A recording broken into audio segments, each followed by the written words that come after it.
slowly developed really one of the amazing about worst it. reputations in media history, and the foundation for his decline began Bro, I like this movie.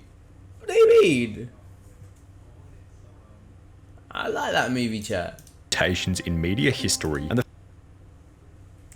Bro, this is a good movie. What's it called? Fucking...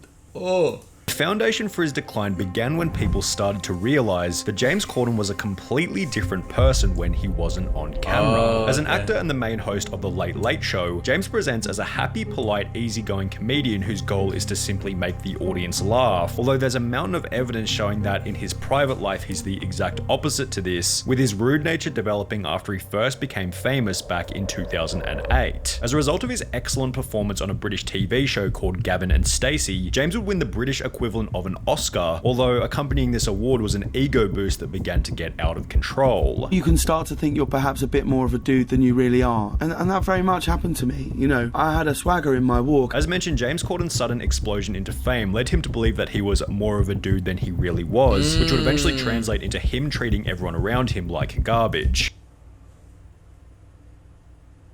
Thank you so much, man. I really appreciate that shit. God is watching over you, trust me. He's watching over you. You're amazing, man. Hope you're having a blessed day, you get me? I hope you have a blessed day, man. Thank you for that. Thank you so much for that, bro. You didn't need to do that. That's love, man. James explained that as 2008 wore on, it got so bad I was being rude to my agent, and I even started being rude to Ruth. If I was in company and the conversation wasn't revolving around me, I would just switch off. In addition to being rude to everyone around him, Corden began to live a typically irresponsible, newly famous lifestyle. I'd started going out quite a lot. This door had opened to this world that I thought looked like fun. Where people go, you're amazing, you're great, can I have a photo? Do you want a drink? Come out with us. And so you just end up on this path of just 3 a.m. cab rides with people you don't know, heading across London to someone's house who you don't know either, with a group of people who think it's amazing that you're there. This is an intoxicating thing to be part of. All of which being noticed by another Gavin and Stacey actor, Rob Brydon, who explained that when he first met James Corden 6 years prior, he was very impressed by him, yet after winning the Oscar award, James Corden was on a roller coaster. This boy from High Wycombe, and he's suddenly enjoying the fruits of his success, and he just lost his way for a bit. He was burning the candle at both ends and becoming ratty and irritable. James Corden claimed that his streak of irresponsibility came to an end after attending 18 months of therapy, although even after this, there were still countless examples of him treating people like garbage. For example, James Corden stated in a BBC4 interview that he needed to bully his way to the top of the media world, which can be observed in certain events such as the time he'd get into a public argument with another incredibly respected actor, Patrick Stewart, whilst on stage. When the presenters are up here and when the recipients are receiving their awards, don't stand at the back of the stage with your hands in your pockets, looking around as though you wished you were anywhere but here. Oh, you couldn't be more wrong, sir. And if it looked like that, I'm so sorry. But when you come up and present an award, just get on with it. After Patrick Stewart would confront James about looking disinterested during the presentation, the argument would escalate in front of everyone. Sorry, I'm waiting for the punchline. Go on. No, sir. He's a dickhead. What the fuck? Yo! Why is he a dickhead? Yo, chill. Why are you... Seriously, go on. Okay. No, go on.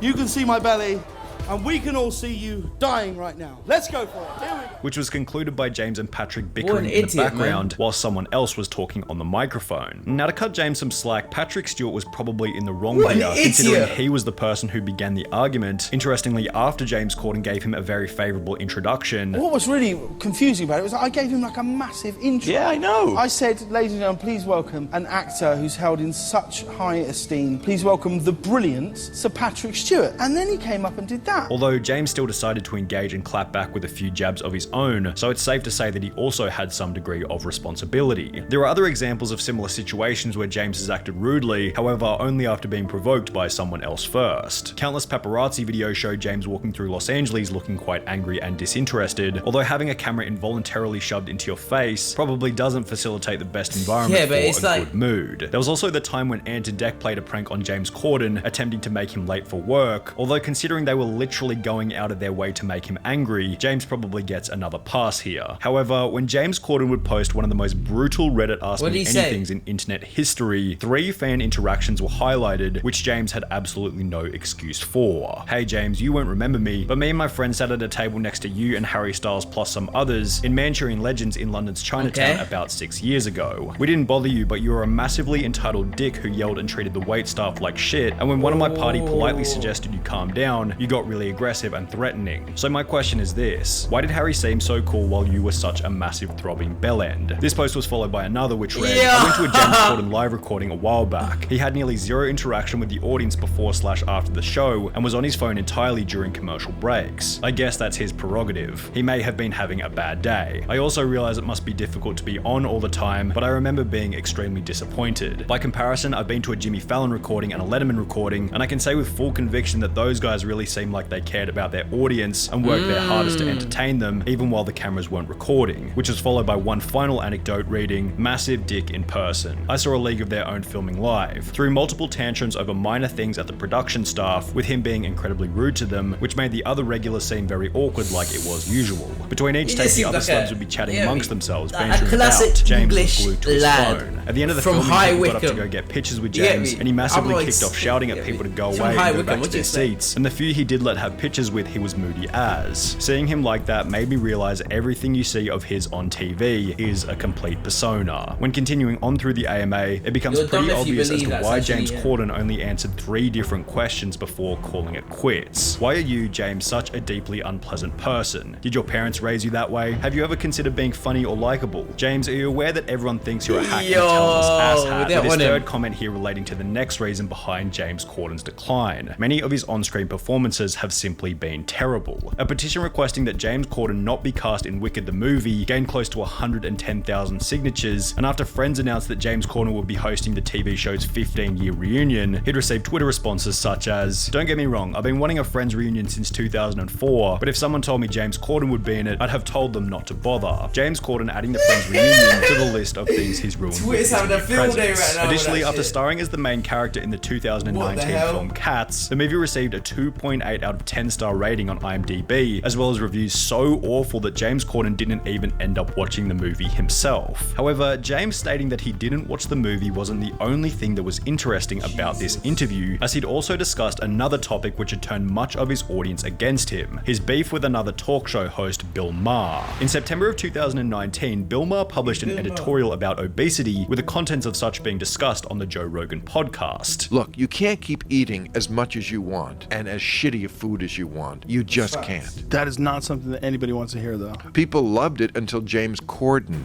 said something. As mentioned, James Corden wasn't too happy with these comments and would call Bill Maher out by making both some reasonable arguments. If making fun of fat people made them lose weight, there'd be no fat kids in schools and I'd have a six-pack by now. As well as some awful ones, such as a zero personal responsibility statement that Bill Maher was simply lucky to have a body that burned more calories than him. We're not all as lucky as Bill Maher, you know? We don't all have a sense of superiority that burns 35,000 calories a day. Which Bill interpreted as the easy, low-risk way out of the argument. He missed a great opportunity that's not accountability. to literally save lives. He took the easy way out. Of course, you can always get applause for saying, "Oh, let's boo the mean man who's told the truth." That's not brave. As is usually the case with these kinds of topics, there were supporters for both sides of the argument. However, James unnecessarily forcing himself into such a divisive conversation where people already disagree with him was probably a net negative toward his reputation, just like the time his carpool karaoke was outed for being fake. The segment during which James Corden drives around singing songs with various famous musicians was called out by a user on Twitter in early 2020 after they noticed Justin Bieber and James Corden in a car, which wasn't being driven but rather being pulled on a trailer. The video would rack up over 14 million views, which prompted an incredibly hilarious response from James Corden himself, in which he would go ahead and debunk the claim that the series had been faked. 95% of the time, I really am endangering the lives of the world's biggest pop stars. Here is a list of every carpool karaoke where I've used a tow, and this is a list of every one where I was driving the car, okay? However, while Corden did a pretty good job of debunking these claims, there are still countless comments on every carpool karaoke from people who never saw the debunk calling the videos fake. This all feels so fake when you know he's not actually driving. Fake news, James isn't actually driving. James Corden, stop cheating people with your carpool karaoke. Can't believe all these celebrities. No, why am I seeing it move and everything? Next time Lee's driving, like, move to the right, move to the left. It seems like even when James Corden is in the right, his audience selectively decides that he's still in the wrong, which has also been speculated as part of the reason behind his recent announcement that he's leaving the public spotlight. On the 29th of April 2022, James Corden would upload a video to his YouTube channel titled James Corden Discusses His Late Night Future, in which he'd announced that he'd only be hosting the show for one more year. I've decided to sign for one more year on the show, and that this will be my last year hosting the Late Late Show. In a different interview, James Corden specified that his motive for leaving the entertainment industry was to spend more time with his family. I don't want to do it forever. We're a really long way away from home, and we're a really long way away from people who are getting older, and we're a really long way from them if something should ever happen, and that plays on my mind a lot. However, many have speculated that being such a disliked celebrity has put an unbearable amount of pressure on him, which becomes especially obvious when looking at the comments regarding his retirement. James Corden is a talentless bag of garbage. Goodbye, good riddance. Watch chat. He's gonna take a little break, yeah.